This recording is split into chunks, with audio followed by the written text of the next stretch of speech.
Sejam bem-vindos ao Nerdologia. Eu sou o Átila, biólogo, pesquisador, e hoje numa questão profunda que a gente vai desenterrar, o que aconteceria se a gente cavasse um buraco até o centro da Terra. No filme O Núcleo, de 2003, o campo magnético da Terra começa a falhar porque o núcleo do planeta parou de girar. E a saída é bem científica: perfurar o planeta e explodir bombas atômicas até ele voltar a girar. E para isso precisam chegar até o núcleo. Aí vem a grande pergunta: poderíamos cavar um buraco até o núcleo da Terra? Se já chegamos na Lua, nada mais natural do que conseguir chegar no centro da nossa casa, não? Não. Esse é um desafio tão grande que em quase 60 anos de tentativas de perfurar a Terra, nós nunca conseguimos passar nem da primeira camada mais fina, a crosta, que representa 1% do planeta.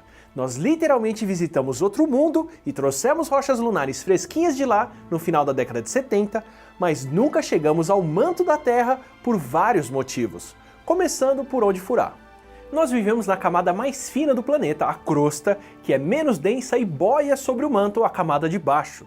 Por boiar, muda de espessura de acordo com o que tem em cima. Imagina um navio enchendo, ganhando peso e afundando na água conforme fica mais denso. Acontece o mesmo com as placas da crosta. Onde se acumulam mais montanhas em cima, como no Himalaia, a crosta passa de 40 km de espessura, enquanto em regiões onde ela foi formada há pouco tempo, ela é bem mais fina, como em alguns pontos do fundo dos oceanos, onde pode ter menos de 6 km de espessura. Por isso, furar no conforto do seco, nos continentes, seria pior. O poço super profundo de cola que explicamos no episódio sobre o centro da Terra chegou a mais de 12 km de profundidade e se tornou o ponto vertical mais profundo que já furamos. Mas ainda tinha pelo menos outros 20 e tantos quilômetros para chegar até o manto. Por isso, o ideal seria começar nos pontos mais finos do fundo oceânico. Só que perfurar no fundo oceânico é um desafio ainda maior. É só ver os desafios que a Petrobras precisou enfrentar para poder explorar o pré-sal. Primeiro, precisaram resolver a logística para poder instalar uma sonda com uma broca a quilômetros de distância da costa e fazer uma perfuração reta e controlada no fundo do mar, partindo de um ponto em cima, que não é nada fixo e varia com a correnteza, com marés e muito mais. Se já é difícil furar reto com a furadeira na parede, imagine segurar a furadeira de longe, dançando e no escuro. As condições podem ser bem mais complicadas do que o espaço. Daqui até a Lua temos uma atmosfera e pouco mais de 300 graus Celsius de diferença para um traje espacial lidar. Afinal, alguém no Rio de Janeiro está a uma atmosfera de pressão e a uma temperatura de 45 graus Celsius. Enquanto no espaço, a pressão é praticamente zero e a temperatura é um pouco mais baixa do que menos 270. O desafio do espaço é muito mais de distância e logística do que de condições extremas. Já para descer até o centro da Terra, a distância pode ser bem menor, mas a diferença de temperatura e pressão chega a milhões de atmosferas de pressão e milhares de graus Celsius. Só para começar a furar em mar profundo, perfurações como a do pré-sal precisam enfrentar uma pressão 200 vezes maior do que a pressão atmosférica no Rio de Janeiro. Isso só no fundo do mar, antes de começar a abrir um buraco. Daí para baixo, a broca que desce perfurando não precisa só lidar com mais pressão, ela precisa lidar com mais pressão crescente. Vários tipos de rocha e calor cada vez mais intenso. Nosso planeta, assim como uma batata assada recheada, demora demais para esfriar e ainda pode queimar bastante a língua. Quando a Terra se formou, a própria colisão pela atração gravitacional dos pedaços fez com que todo o material derretesse. Mas de lá para cá, não só a parte mais externa esfriou e fez uma casquinha que impede o calor de sair, como ainda temos elementos radioativos, como o urânio-238, produzindo bastante calor. O nosso planeta é praticamente um reator termonuclear. E conforme descemos, por causa do gradiente térmico dessa batata assada nuclear que a gente chama de casa, a temperatura aumenta em média 25 a 30 graus Celsius para cada quilômetro que descemos. Parte do que faz o petróleo no pré-sal ser de alta qualidade é que ele está tão profundo na crosta, mais de 5 km, que fica a uma temperatura de até 70 graus Celsius, que praticamente pasteuriza o óleo e mata as bactérias que poderiam degradar o que a gente está procurando. Já para perfurar até chegar ao manto, além de uma profundidade equivalente à do pré-sal, que a própria Petrobras já resolveu como atingir, ainda teríamos que enfrentar uma temperatura muito maior, porque o manto é bem mais quente do que a crosta. Na divisa da crosta com o manto superior, a temperatura passa de 500 graus Celsius e pode chegar a mais de 900. Temos uma boa noção do que ele pode ser feito pela propagação de terremotos dentro do planeta e por pedaços do manto trazidos para cima por eventos como vulcões, mas que acabam assando as rochas. Nunca coletamos uma amostra fresquinha.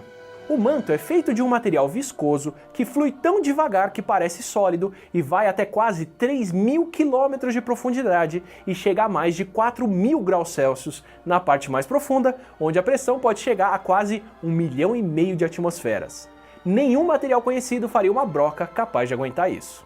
Daí para baixo começa a parte líquida no nosso núcleo metálico, com 4 a 6.000 graus Celsius e uma pressão que aumenta tanto que passa de 3,5 milhões de atmosferas e torna o centro da Terra sólido, apesar de estar a mais de 5.000 graus Celsius. Para furar até aí, nem com o metal fictício inobtênio do filme O Núcleo, porque mesmo se a gente tivesse um metal que aguenta essa temperatura e pressão, não tem sistema de ar-condicionado que mantém o interior dessa sonda habitável. A melhor chance que temos de um dia explorar pelo menos parcialmente o manto são ideias como a sonda nuclear proposta por 2 pesquisadores da University of Sheffield. Encher uma esfera extremamente densa de tungstênio com cobalto radioativo. O cobalto aqueceria o tungstênio a mais de 3.000 graus Celsius e a gravidade daria conta do resto, puxando a sonda que vai passar décadas derretendo as rochas conforme afunda, enquanto o que fica para cima recristaliza e vitrifica, selando o buraco. Não é uma sonda tão elegante quanto a Voyager, mas pelo menos faria o trabalho. Quanto ao que você encontraria se a esfera quente radioativa continuasse descendo até o outro lado do planeta, além de tatus assados, é bem fácil saber. O ponto diametralmente oposto a você, do outro lado do planeta, é a Antípoda. E sinto acabar com a esperança de sair lá no Japão, mas algumas regiões do centro-oeste e do norte até sairiam na Indonésia ou nas Filipinas, e a pontinha do Rio Grande do Sul sairia na Coreia do Sul, mas a maior parte do Brasil sairia no Oceano Pacífico. Então se você for tentar cavar, não esquece de levar o snorkel.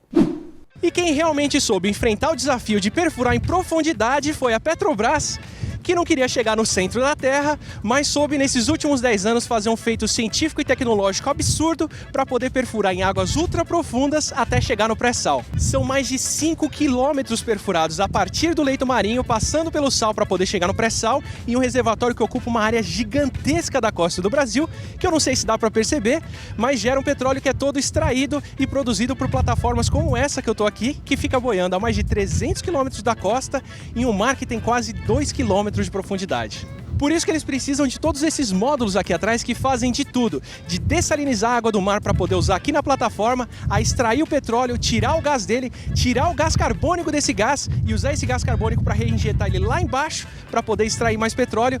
Tudo isso com ciência e tecnologia, com pesquisa desenvolvida aqui, que nos trouxe mais da metade da produção atual do Brasil vinda só do pré-sal, onde conseguiram chegar a mais de 500 mil de barris produzidos por dia em 2014 e 1,5 milhão de barris produzidos por dia em 2018. Resultado de ano após ano de investimento em pesquisa, capital intelectual e desenvolvimento tecnológico, que conseguiram colocar o Brasil entre os países com as maiores reservas de petróleo do mundo.